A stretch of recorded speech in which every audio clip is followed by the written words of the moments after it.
Olá, dando continuidade à farmacologia da hipertensão arterial, agora vamos abordar os medicamentos que atuam bloqueando os canais de cálcio e os beta-bloqueadores.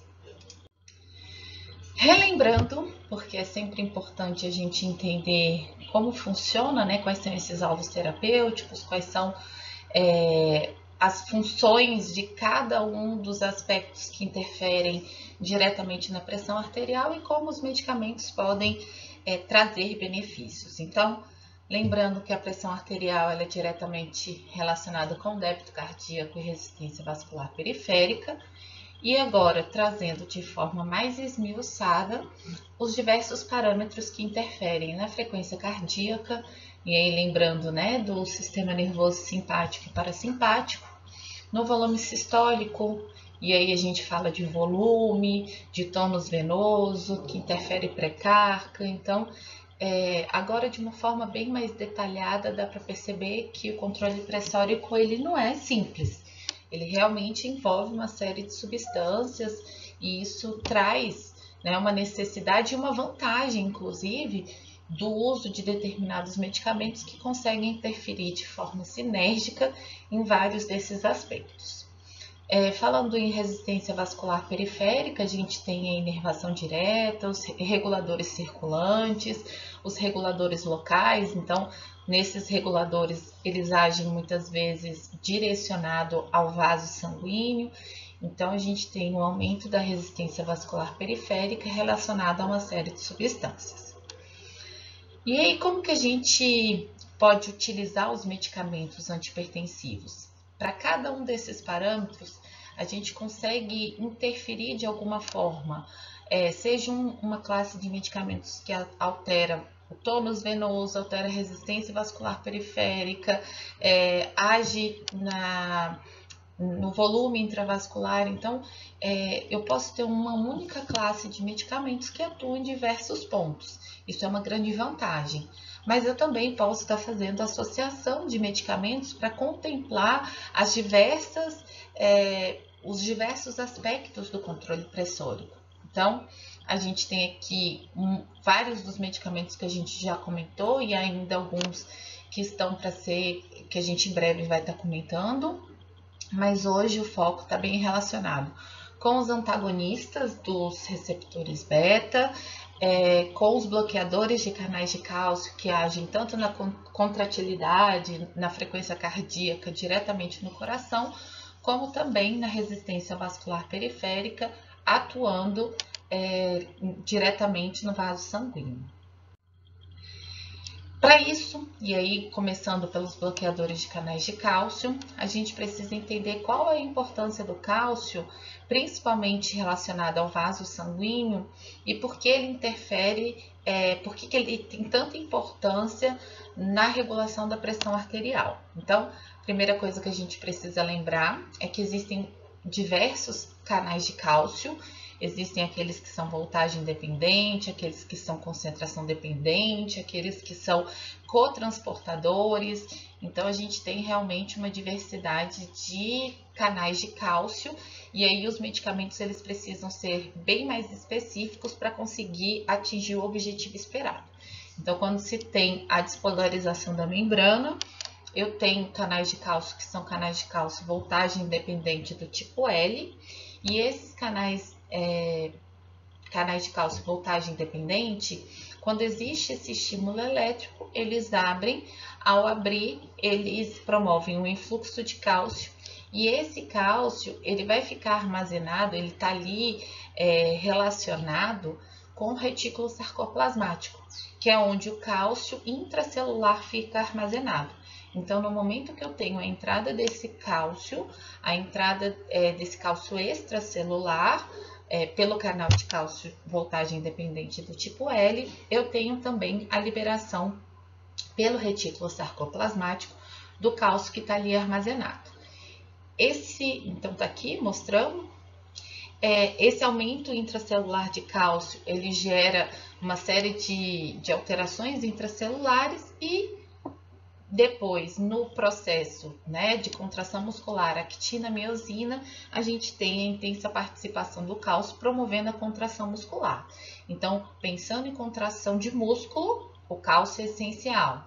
Lembrando que nos vasos sanguíneos a gente também tem a presença de músculo. No momento que existe esse influxo, esse aumento de cálcio intracelular, eu tenho a contração. No vaso sanguíneo, a gente tem a vasoconstrição. Para que eu tenha relaxamento, eu preciso que esse cálcio seja liberado. Ou eu preciso que esse cálcio não esteja ali presente. Então, no momento que a gente tem uma necessidade de diminuir a resistência vascular periférica, bloquear esse tipo de canal, bloquear esse processo do cálcio é de extrema importância. Então, aqui a gente tem, né, o retorno do cálcio após o processo de contração para dentro do retículo sarcoplasmático, que é onde ele fica ali armazenado de forma intracelular, e ao final, são dois conjuntos de transportadores extremamente importantes, principalmente na membrana do músculo cardiovascular, que promove a saída desse cálcio. Então, falando em cálcio, a gente fala tanto da contração do vaso, como também da contração cardíaca. São processos muito parecidos e quando a gente necessita fazer algum ou aumento da força de contração ou relaxamento, como a gente quer nos vasos, mobilizar, interferir diretamente no cálcio é que gera todas essas respostas que a gente necessita. Então, agora falando de forma mais específica, a gente entra no mecanismo de ação desses medicamentos, que são os bloqueadores de canais de cálcio.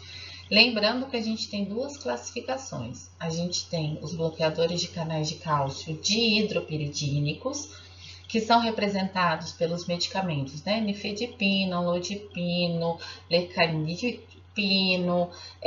A gente tem uma série de medicamentos que são utilizados no controle pressórico. Por quê? Porque esse tipo de bloqueador de canal de cálcio, ele tem uma ação diretamente nos vasos.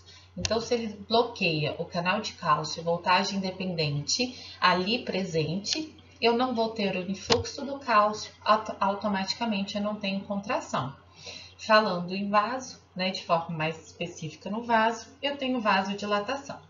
Então, uma grande utilidade dos bloqueadores de canais de cálcio dihidropiridínicos é justamente promover essa vasodilatação.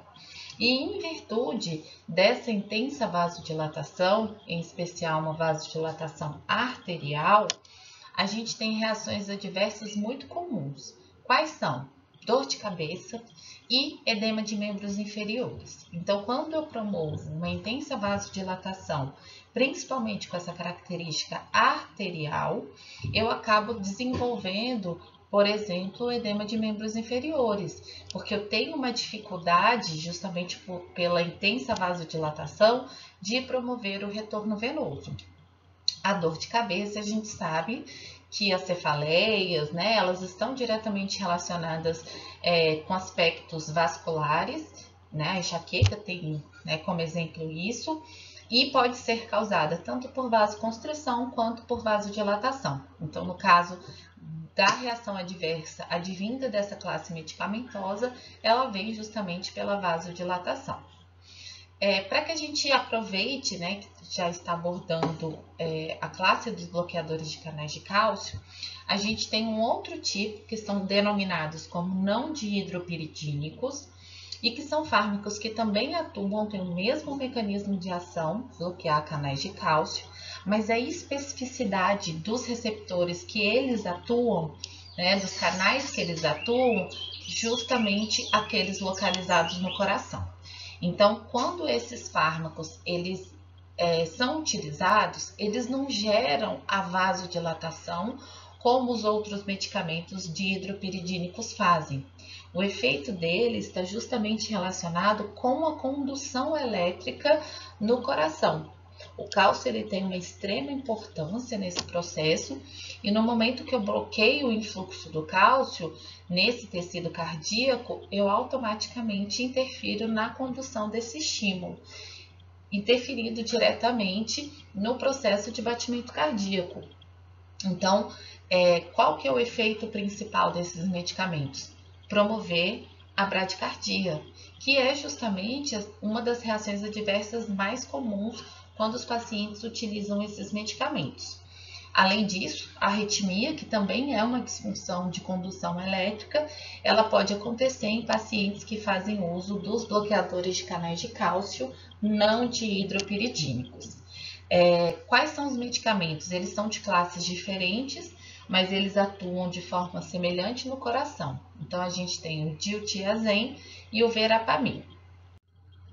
Para que fique mais fácil da gente entender, ou até mais visualmente mais compreensível, essa tabela ela traz justamente qual é a ação desses medicamentos. Lembrando que o nifedipino é bloqueador de cálcio dihidropiridínico e os seguintes, né, o diltiazem e o verapamil, são bloqueadores de cálcio não dihidropiridínicos.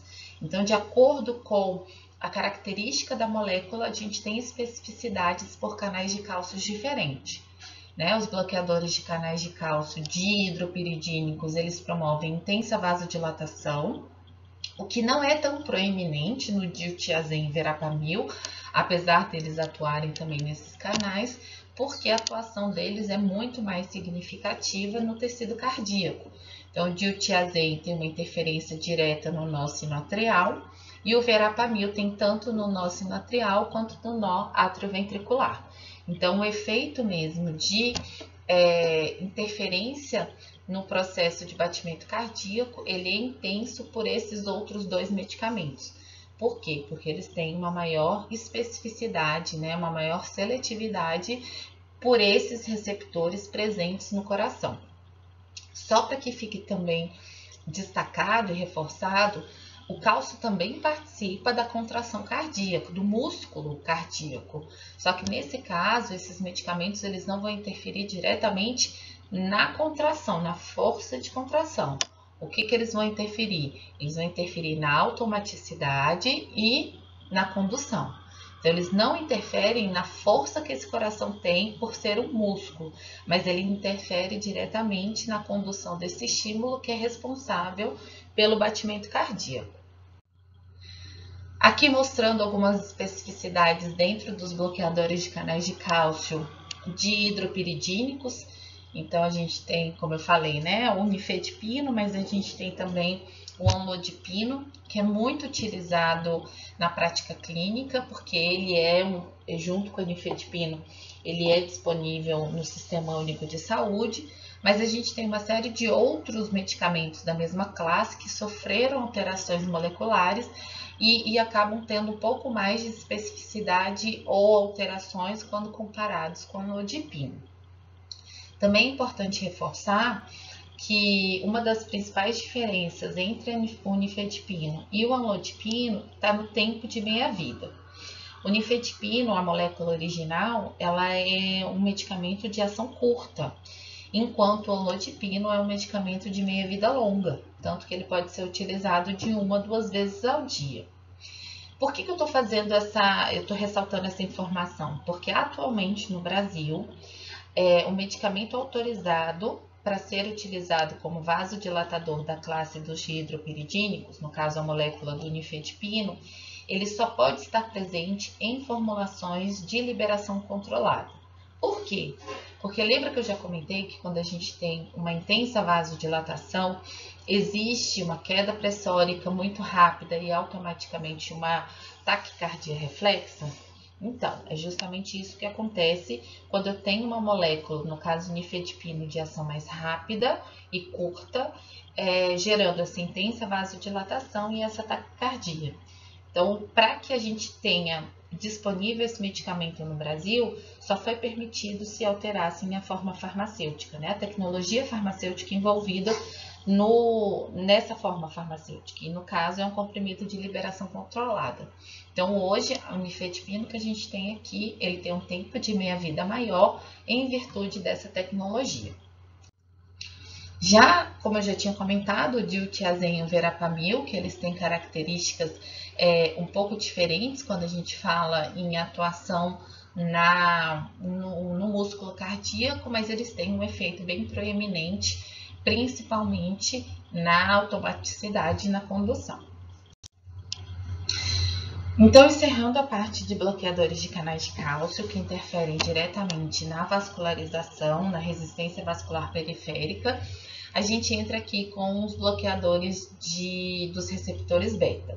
Lembrando que o sistema nervoso simpático ele tem uma interferência direta no aumento pressórico. Por quê? Porque a gente tem agonistas, né? Quando a gente tem ativação de receptores alfa, eu tenho a vasoconstrição, e quando eu tenho a ativação dos receptores beta, eu tenho o aumento da frequência cardíaca. Então, aqui a gente vai destacar os antagonistas dos receptores betas, também denominados como beta-bloqueadores. Eles estão mais especificados na aula que a gente já apresentou de sistema nervoso autônomo simpático, mas aqui a gente vai relembrar porque essa classe de medicamentos ela tem um grande impacto tanto na hipertensão como em outros distúrbios cardiovasculares. Então aqui a gente tem um medicamento que tem uma atuação muito significativa no coração. Lembrando que os receptores beta, eles vão alterar a frequência cardíaca e eles também têm uma interferência na condução elétrica. Então, no momento que eu bloqueio um receptor adrenérgico, eu prevaleço a atuação do parasimpático. E o parasimpático, o nervo vagal, ele coordena diminuindo a atividade do nó sinatrial e do átrio ventricular, ok? Então, quando se utiliza um antagonista beta, eu tenho tanto alteração na frequência cardíaca, como posso ter também uma alteração na condução elétrica, sendo que o efeito mais proeminente é justamente o da redução da frequência cardíaca.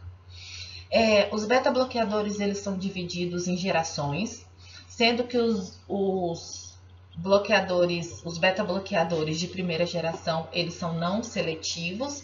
A gente tem ali de forma bem destacada o propranolol, que atualmente ele não é mais utilizado como antihipertensivo, justamente por essa não seletividade. Então, ela causa uma reação adversa, né, uma interferência maior nos receptores beta-2, ele tem outras consequências metabólicas. Então, hoje tem se preferido, principalmente quando a gente fala de hipertensão, tem se preferido os beta-bloqueadores seletivos.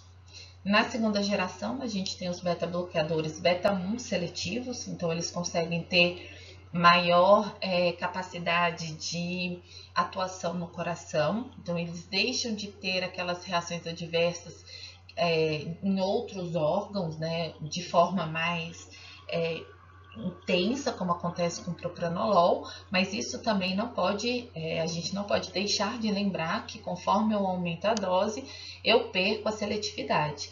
Então, mesmo no atenolol, no metoprolol, que são bastante utilizados na prática clínica, se eu aumentar a dose em um paciente asmático, eu tenho risco sim de um bloqueio de receptor beta-2. Então, a gente pede para que se tenha realmente muito cuidado e que não se utilize beta-bloqueadores em pacientes asmáticos. No caso dos beta-bloqueadores de terceira geração, eles passam a não ter mais seletividade, porém, eles têm uma capacidade de atuar em outros receptores. Então, a gente vai ver um medicamento muito utilizado, principalmente na insuficiência cardíaca, que é o carvedilol. Esse é um medicamento que ele não tem uma seletividade beta, mas ele tem um antagonismo de alfa-1. Então, quando a gente vai utilizar um beta-bloqueador, no caso o carvedilol, além de diminuir a frequência cardíaca, além de diminuir, né, esse esforço que o coração faz, ele também gera um antagonismo em alfa e automaticamente uma vasodilatação. Então, para um coração que é insuficiente, que tem dificuldade justamente de estar promovendo esse trabalho cardíaco, o carvedilol é um excelente medicamento.